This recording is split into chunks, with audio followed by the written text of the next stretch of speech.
مصطفیٰ جان رحمان پہ لاکھوں سلام۔ السلام علیکم ورحمۃ اللہ وبرکاتہ۔ دادی کرام، سامعین حضرات، ادارت اعقاد امام رضا یوٹیوب چینل سے مسجد القادری آپ کے سامنے حاضر خدمت ہے۔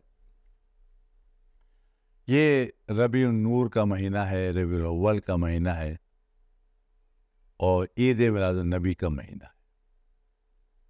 ہم عید اس لیے کہتے ہیں کہ مسلمان اپنی ہر خوشی کو عید سے تعبیر کرتا ہے۔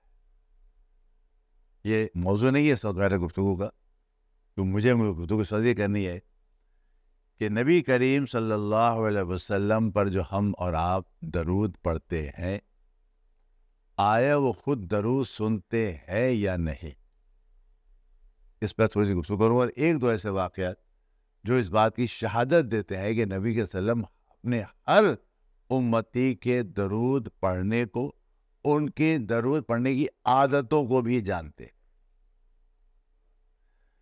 تو نبی کریم صلی اللہ علیہ وسلم قیامت تک نبی ہے۔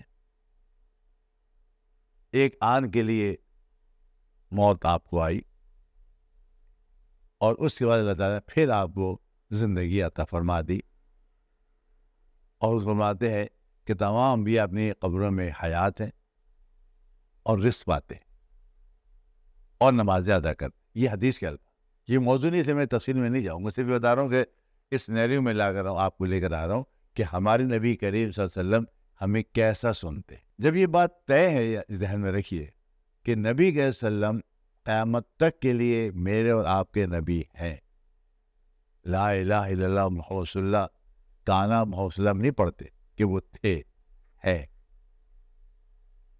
جب وہ ہیں ہمارے نبی تو پھر ہمارے رہبر و رہنما وہی ہے، ہمارے ہر عمل کی شہادت دینے والے بھی وہی ہیں، اور شہادت جب ہی دیں گے وہ ہماری ہر عمل کی، جب وہ ہمارے ہر عمل کو دیکھیں گے بھی، سنیں گے۔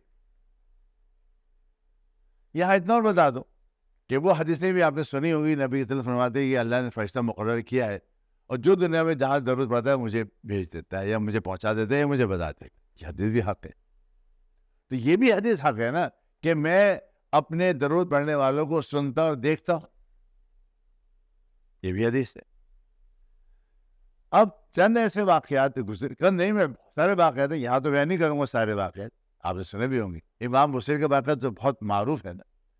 امام بصیری بصیرہ کے اندر، عراق کے اندر، اپنے بستر پر لیٹے لیٹے حضور پر درود لکھ رہے ہیں، مولا صلی اللہ علیہ وسلم علیہ، پورا درود لکھا انہوں نے، بہت سارے اشعار لکھے۔ اپنے گھر میں رات میں لکھ رہے ہیں وہ، اور نبی کے وسلم اپنی برکت میں آرام فرما مدینے پاک۔ جب وہ لکھ کر سو گئے، کون؟ امام بصیری۔ یہ واقعہ تو کتاب موجود ہے نا۔ اچھا معذلہ اگر جھوٹا ہے تو کیا اتنا تسلسل جھوٹ بولا جا رہا ہے، اور وہ بھی حضور کی نسبت کر کے؟ ایسا نہیں ہوتا۔ جن کے دل میں کجی ہے وہ کہیں نہ کہیں سے اس کو جھوٹا ثابت کرتے ہیں، اور محبت والے خیال کرتے ہیں کہ کاش حضور مجھے بھی درود پڑھتا ہوا سن لے۔ لیکن جب وہ دیکھتے ہیں دو سال وقت میں یقین ہو جاتا ہے کہ ٹھیک ہے، میرے متعلق تو یہ بات نہیں آئی، لیکن میرا یہ یقین ضرور ہے کہ حضور مجھے بھی سنتے اور دیکھتے۔ تو وہ سرس علیہ رحمت نے قلم رکھ دیا، اور وہ بیمار تھے اس وقت، اور ایسے بیمار تھے کہ وہ مسجد بھی نہیں جا سکتے تھے، لیٹ انہوں نے جیسے بھی ہوگا انہوں نے قلم سے لکھ کے رکھ دیا، سو گئے۔ جب سو گئے، نیند میں چلے گئے، اب کیا ہوا؟ حضور تشریف لائے خواب، اور خواب میں لانے کے بعد وہ فرمایا کہ اے بصیری شرف الدین، ذرا ہمیں وہ قصیدہ سناؤ جو آج رات تم نے ہماری شان میں لکھا ہے۔ حضور دیکھ بھی رہے ہیں اور یہ بھی دیکھ رہے ہیں، اتنا دیکھ رہے ہیں کہ لکھ رہا ہے قصیدہ ہماری شان میں، اور ہمیں سناؤ۔ اب امام حسین نے یہ تو نہیں کہا کہ اے محمد صلی اللہ علیہ وسلم آپ کو کیسے معلوم ہو گیا، یہ تو علم غیب ہے. جو کجی والے ہو گئے نا، وہ یہ اگر کجی والا ہوتا کوئی، ویسے حضور آئیں گے نہیں اس کے خواب میں، وہ یہ سوال کر دیتا شاید. تو امام حسین نے کہا رسول اللہ صلی اللہ علیہ وسلم ابھی سنا. انہوں نے پورا قصیدہ سنا دیا. جب پورا قصیدہ سنا دیا، خواب میں سنا رہے ہیں، بیمار تھے، حضور نبی کریم صلی اللہ علیہ وسلم نے ان کے جسم پر ہاتھ پھیرا اور اپنی اوڑھی اوڑے ہوئے تھے چادر، وہ ان پر اڑا دی. چلے جیسے ہی حضور تشریف لے گئے، ان کی آنکھ کھلی، ان کے بدن پر وہی چادر تھی جو حضور نے خواب میں اڑائی. اب یہ کیا ہوا؟ تو یہ واقعہ میں سنا ہوا. تو یہ میں نے اسے بتایا تاکہ یہ تو واقعہ ایسا ہے کہ شاید ہر کسی نے سنا ہوا ہو، لیکن نہ ماننے والے پھر بھی نہیں، اور نہیں ماننا چاہیے. ہو کہ ضد ہو تو ایسے ہی ہو نا، ابو جہل جیسی ضد ہو تو ابو جہل جیسی ہونا چاہیے، تاکہ اسی زمانے میں شمار ہو اس کا، سیدھا سیدھا بات ختم ہو جائے گی. پہلے محبت درود پڑھتے ہیں. اور اسی لیے یہ قصیدہ اتنا معروف ہے، عرب و عجم کے ہر شیخ کی مجلس میں یہ پڑھا جاتا ہے. عرب میں تو پڑھا ہی ہے زیادہ، دائرے میں تو عربی ہے. ہمارے یہاں بر صغیر میں بھی بہت معروف ہے یہ، اور باقاعدہ اس کی سند دی جاتی ہے، اجازت دی جاتی ہے پڑھنے کی. بہت سارے فضائل. تو یہ ہمارے ایمان کا حصہ ہے، یہ حضور نبی صلی اللہ علیہ وسلم سنتے بھی ہیں، دیکھتے بھی. اب میں ایک دو واقعات آپ کو جو بہت زیادہ دور کے نہیں، قریب کے ہیں. آپ نے سلطان الحمید کا نام سنا ہو، ترک مملکت عثمانیہ کے ایک بڑے بادشاہ گزرے، بڑے معروف بادشاہ گزرے، بڑے باادب.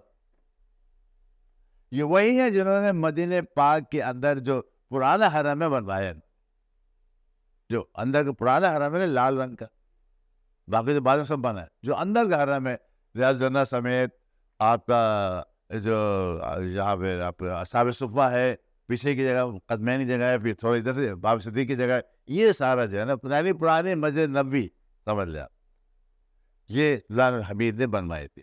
اتنا باادب تھا کہ اتنے بڑے بڑے بھاری بھاری پلر لا کر وہاں لگائے گئے ہیں، لیکن تراشے جاتے تھے وہاں سے کوسوں دور، تاکہ اس شور سے ٹھک ٹھک سے میرے حضور کو ایذا نہ ہو. یہ ہوتا ہے ادب. کیوں؟ قرآن کی آیت وہ جانتے تھے کہ ان کے سامنے آواز بلند نہیں کرنا، اپنی بھی اور کسی چیز کی بھی، ایسا نہ ہو تمہارے اعمال اکھارت کر دیے تھے. تو وہ جانتے تھے. یہ ہوتے ہیں اہل محبت.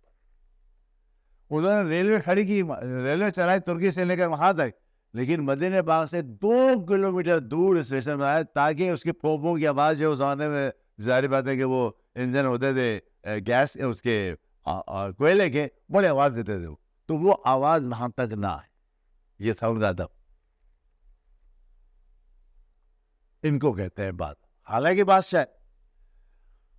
اور ان کا ایک عمل ایسا تھا جو کسی کو نہیں معلوم، اور وہ راز کیسے افشا ہوا وہ واقعہ سنیا.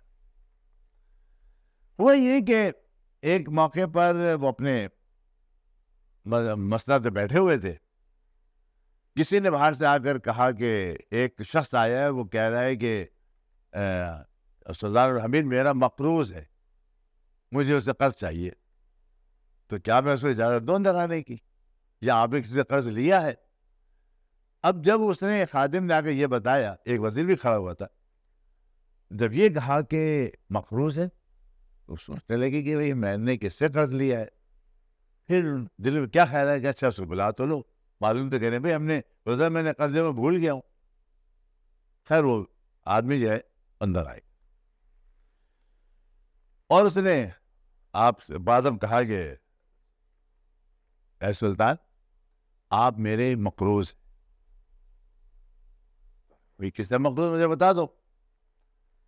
پھر اس نے کہا کہ آپ اس طرح مقروض ہیں کہ کل رات میں نے نبی کریم صلی اللہ علیہ وسلم کو خواب میں دیکھا،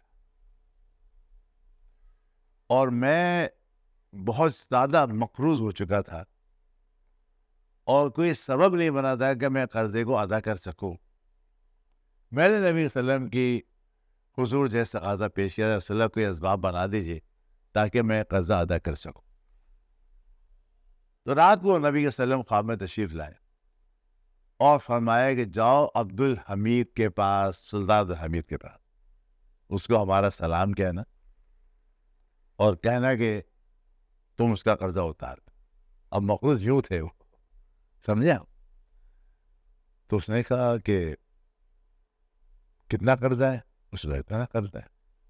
اچھا اس کا ثبوت کیا ہے؟ کہ تم خواب بتا رہے ہو کیا, اس کے کیا ثبوت؟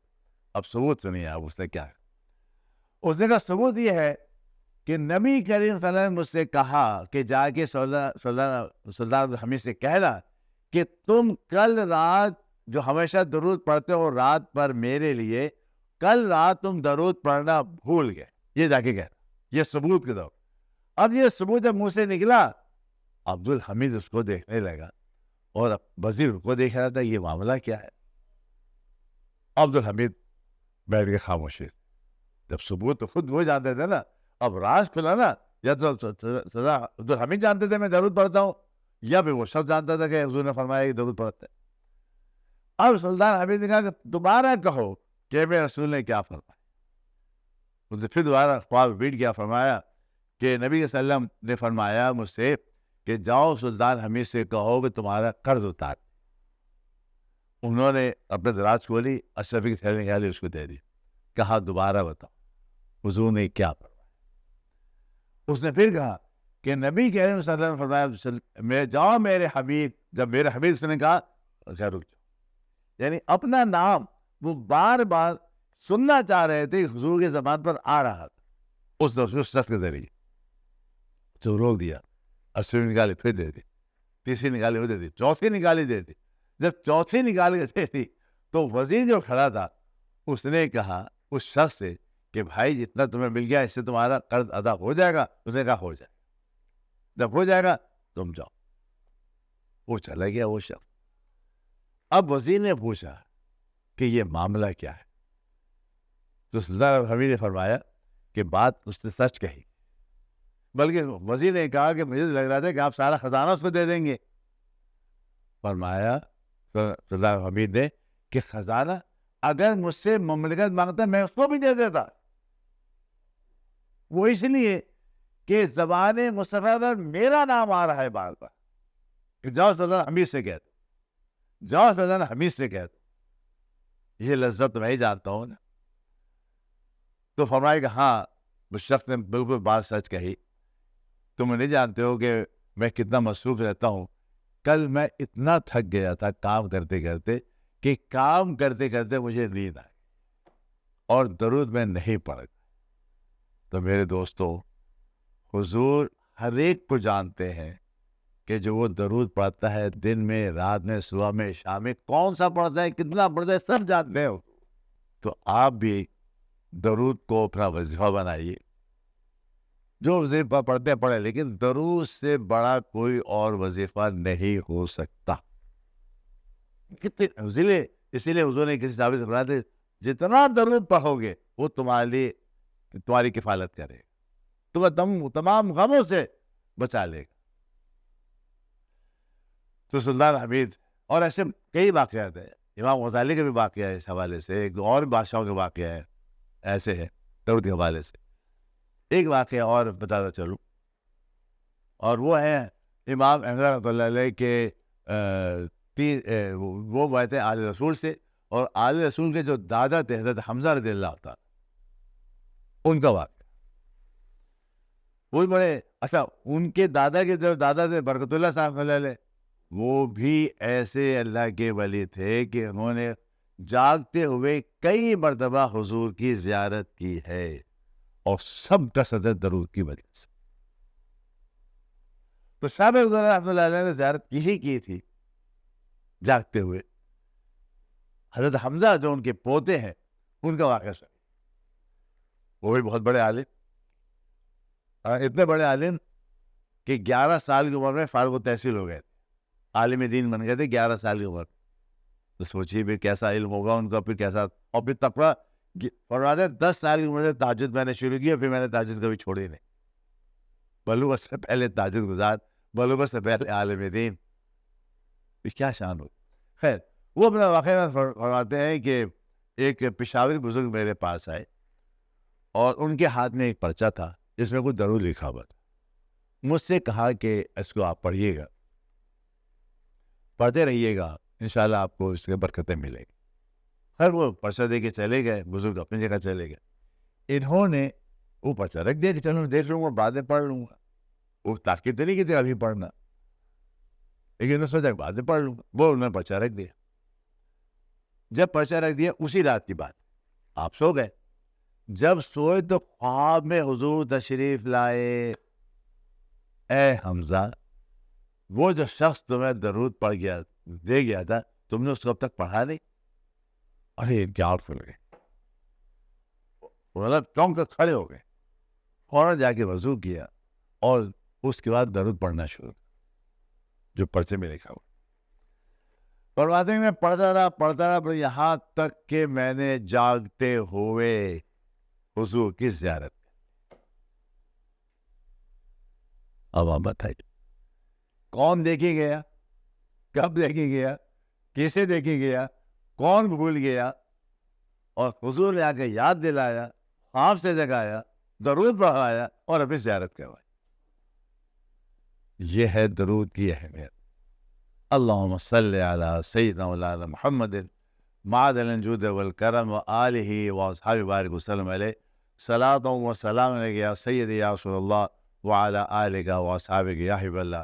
کعبہ کے بدر الدجا تم پر کروڑوں درود، طیبہ کے شمس الضحیٰ تم پر کروڑوں درود. وما علینا الا البلاغ المبین.